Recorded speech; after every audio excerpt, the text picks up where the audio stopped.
All right, so we have all the pieces that we need. Now we're going to go ahead and graph it out. And again, we're going to follow the same pattern that we've been talking about with graphing, so we don't change anything. I always hate when things change on me over and over again because they don't like it, so it makes it easier on that person or something. But I like it when it's the exact same thing over and over again. So again, this is something that we've done over each time in that same exact order. So here we're going to go ahead and put everything down. I'm going to leave space on the right side, sorry, on the left side here, because we're going to have to move everything left, like we said. When it came here, we're going to move everything left. We'll do that part first. I'm going to do all these tick marks going up, because we need to move things up on here. All right, so let's go to label. That's that first step, label. Label the graph. So we're going to use our new tick marks that we have here. So 0 is here, 2 pi, 4 pi, 6 pi, 8 pi. So we have those. We're going to do 1, 2, 3, 4, 5, 6, just to do it. -1, -2, and -3. That's going to come back into play later on. All right. We're going to fill these in after the fact when we start moving things to the left. All right, now we're going to go ahead and label, but do the parent graph. We're going to graph the parent graph.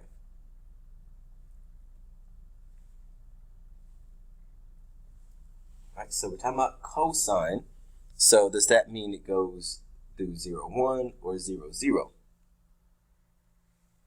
And yep, it goes through 0, 1. That's our cosine graph. Again, you're going to have to know those graphs, not just something that I'm just throwing at you and like, oh yeah, you can look at your calculator later on and it will tell you exactly what's going on. Now make sure you know your graph. It's very vital.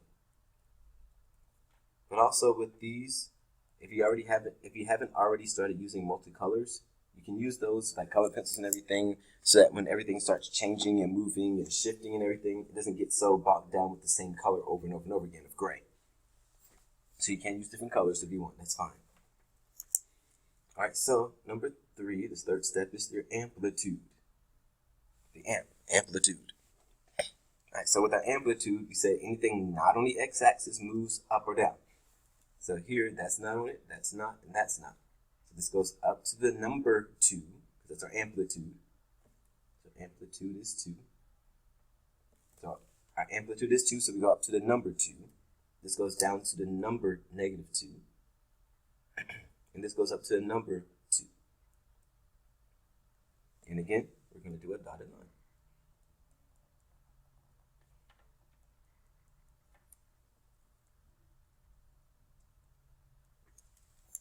All right, cool. We got that. All right, now, the fourth step is your vertical shift, or H. And that's going to go up 3. So every point, remember, every point goes up 3 here. So always go from the graph that you just did. So the first graph was the black one. The second graph that we just did was the green one. Always go with the graph that you just completed to make the new transformation. Don't ever go back to the beginning. Always go back to the graph that you just completed. So don't go back to the beginning at all. All right, so here, every point is going to go up 3. So this 2 goes up 1, 2, 3 places. This point goes up 1, 2, 3 places. This point here goes up 1, 2, 3 places. This point goes up 1, 2, 3 places. And this place goes up 1, 2, 3 places. And again, we're going to do a dotted line here.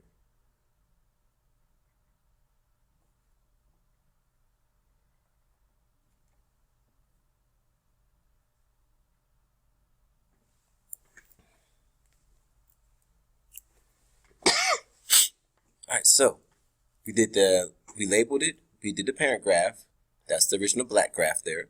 We did the amplitude, which is the green graph. We just did the vertical shift, which now is the blue graph. And then the last graph, I'm going to make this red. This is going to be our phase shift.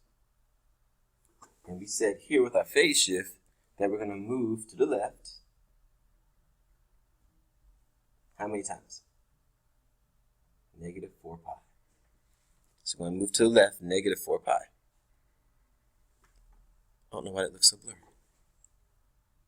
Alright, so that means here we need to label these parts so we can move every point over to negative 4 pi. So we know it mirrors itself. So that's negative 2 pi here and negative 4 pi here. And if it mirrors itself, it should keep going on and have 6 pi, 8 pi, and so on and so forth. Negative 8 pi. All right, so here, we're going to move everything over to negative 4 pi. So this point, starting here on the y-axis, we go over 1, 2 to give us negative 4 pi. And again, we start here at the y-axis and move over until we get to what our phase shift is. So we go over to negative 4 pi. So 0 going 1, 2, negative 4 pi. This means every point now moves over 2. So 1, 2. 1, 2. 2 right there. 1, 2. And 1, 2. And again, we use the last graph that we just did, the vertical shift graph.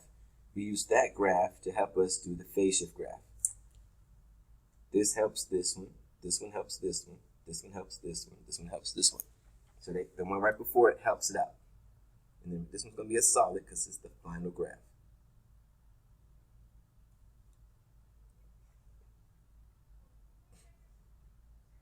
And with it, you're going to have to stay focused with it so that you don't get like sidetracked or bogged down or confused. Because if you get confused or get lost on what you were doing, then you have to start all over again because you don't know where you left off. So let's hope that doesn't happen.